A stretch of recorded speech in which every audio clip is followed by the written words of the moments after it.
آج کا 10ویں رمضان کا غروب آفتاب ہمارے پیارے نبی کی آنکھوں میں بہت اشک لایا ہے۔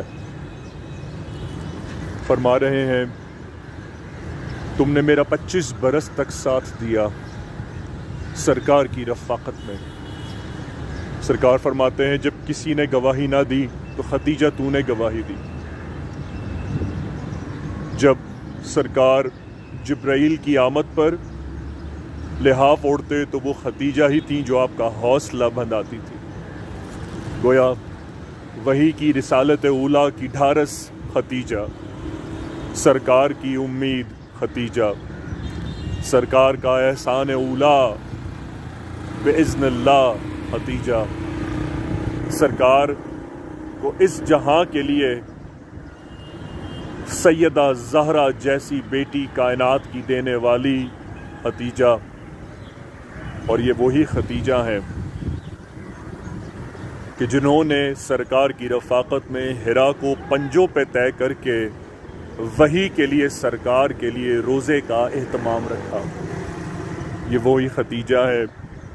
کہ سرکار اس قدر روئے کہ آپ کے اصحاب فرماتے کہ کہیں آپ اتنا غم نہ لے لیں کہ کہیں آپ کو ہذیان نہ ہو جائے۔ سرکار اتنا گریہ وزاری فرماتے، جب غزوات سے کوئی تحفہ آتا تو سب سے پہلے خدیجۃ الکبریٰ سلام اللہ علیہ کی سہیلیوں کو بھجواتے۔ یہ پیار تھا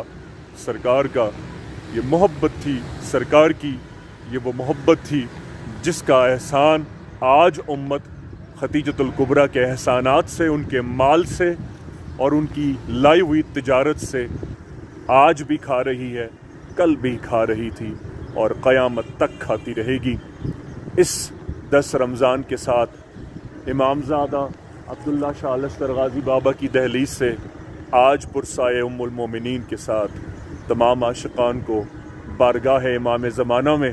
غازی بابا کے صدقے اور وسیلے، غازی بابا کے وسیلے سے بارگاہ امام زمانہ میں یہ پرسائے امامزادہ سے گر قبول افتد ہو، اور پرسائے 7 رمضان کے ساتھ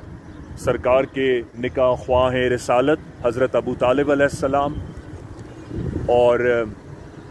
سرکار کی وہ والدہ جن کے لیے سرکار نے فرمایا کہ اگر آمنہ کے بعد میری کوئی والدہ ہے تو وہ حضرت فاطمہ بنت اسد، سرکار کی ایسی ماں کہ جنہوں نے سرکار نے جنہیں اپنی آمنہ کے بعد ماں کا درجہ دیا، ان کی لحد شریف میں خود لیٹ گئے، اپنا جبہ مبارک سے ان کو کفنایا، کافی دیر تک مناجات پڑھتے رہے اور پھر اپنے ہاتھ سے آپ کی قبر بنائی اور پھر باہر تشریف لائے۔ یہ سرکار کا پیار تھا۔ کاش کہ آج امت جب افطار کرے تو اس پرسے کے ساتھ، اس محبت کے ساتھ افطار کرے کہ جب لقمہ حلق سے اتارے تو یہ یاد رہے کہ یہ امت مقروض ہے آل رسول کی، مقروض ہے خدیجۃ الکبریٰ کے مال کی۔ شاست حسین بادشاہست حسین، دیست حسین دی پناست حسین، کہ سرداد ندا دست در دست یزید، حقا کے بنائے لا الہ است حسین، بحق غازی یا غازی۔